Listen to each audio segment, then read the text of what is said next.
Então, há algumas pessoas que defendem que os movimentos sociais precisam ter essas características. Eles precisam ter um fim de transformação social. Tá? E por isso que, por exemplo, até o século XIX, eles foram tremendamente criminalizados. Os movimentos sociais até o século XIX foram tremendamente criminalizados, porque eles tinham a pecha de serem transformadores. Seja lá no Império Romano, seja na Idade Média, seja na Idade Moderna, sejam as sufragistas do século XIX, seja o cartismo ou o ludismo na Inglaterra. O ludismo foi um movimento social de quebra-máquinas. Logo no início do processo de Revolução Industrial, os trabalhadores perceberam efetivamente que a sua vida piorava enquanto a burguesia enriquecia, e eles identificaram que o grande problema dessa piora era exatamente a máquina. Veja, ainda não havia nesse momento, é o início do século XVIII, é o início do século XIX, tá? Ainda não havia nesse momento toda a teorização que o Marx vai fazer depois, né? E as pessoas imediatamente imaginavam que a causa delas estarem sofrendo aquela pobreza, submetidas àquela quantidade de trabalho, em situação horrorosa, não conseguindo pagar o seu próprio bem-estar, isso tudo era causado pela máquina. Então, na Inglaterra, eles passaram a quebrar as máquinas. E esse foi um movimento social chamado de ludismo.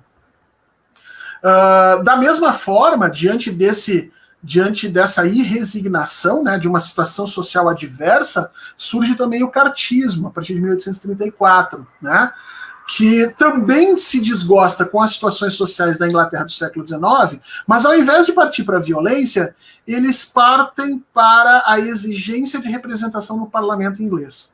Então o cartismo ele vai exigir que os trabalhadores tenham representação no parlamento inglês, porque também percebem que o parlamento é uma parte elitizada dessa sociedade, uma instância decisória dominada por elites, e a partir daí, então, era necessário que se quisesse mudar alguma coisa que não fosse pela violência, teria que ser pela participação.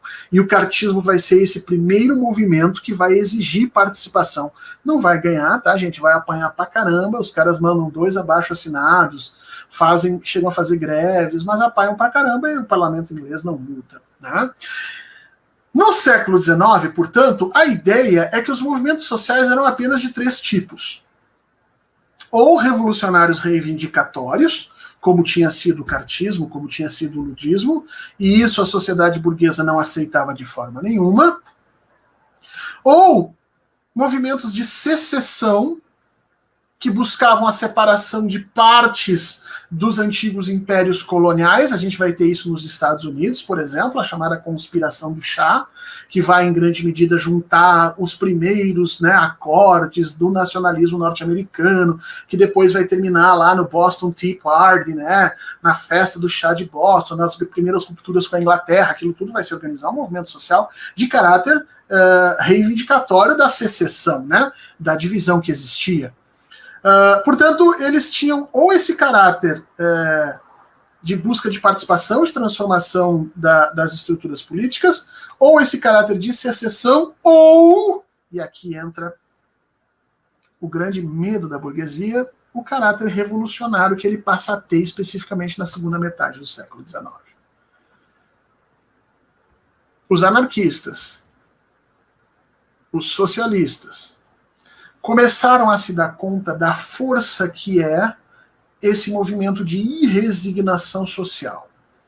E passam, então, a imaginar uma transformação social que não se dê de cima para baixo, mas que seja de baixo para cima. E para isso, eu preciso olhar e entender essas estruturas de movimentos sociais. Mais do que isso, essas 2 linhas de interpretação, o anarquismo e especialmente o socialismo científico que vai surgir, o socialismo utópico também fala em movimento social, mas é uma outra situação. O socialismo científico vai dizer, olha, essa é a força de transformação da sociedade. A transformação da sociedade se dá pela luta de classes.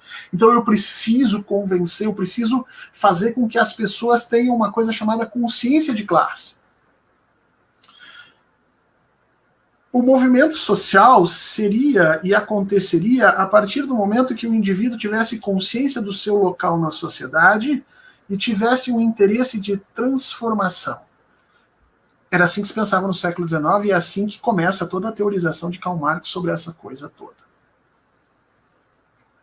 a Internacional Comunista, os partidos comunistas, o Partido Socialista, eles caminham para o lado de que movimentos sociais são forças sociais básicas e que precisam serem direcionadas. Esse é o sentido do socialismo. A gente vai ver isso lá depois com o Lenin, quando o Lenin vai criar os bolcheviques e vai dizer, olha, não existe força sem controle. Então, o movimento social precisa ter hierarquia, precisa estar em sintonia com interesses maiores de transformação. E aí ele pensa o partido. O partido como essa vanguarda que define onde a pressão dos movimentos sociais vão acontecer. Num caminho completamente diferente, você tinha os anarquistas, onde os anarquistas diziam que esses movimentos sociais eram força em si mesmo. E que a simples tentativa de construção de instituições que viessem a coordenar esses movimentos sociais, ainda que se dissessem em favor desses movimentos sociais, cumpriam função semelhante à função do Estado, porque estavam ali coordenando, aprisionando, direcionando e obtendo vantagens a respeito disso. Então o anarquismo defendia exatamente que as transformações tinham que ser feitas pelo processo de ebulição social e que necessariamente não poderia haver controle, pois se controle houvesse, nós não teríamos, portanto, mais movimentos sociais livres, mas sim forças domadas. Não interessa se são domadas pelo Estado e a burguesia ou se são domadas por lógicas partidárias, como aquela proposta pelo Marx. No caso, o Marx não propunha um partido, mas um grande movimento, mas de qualquer forma, depois vai se assemelhar lá ao que o Lenin vai organizar nos bolcheviques.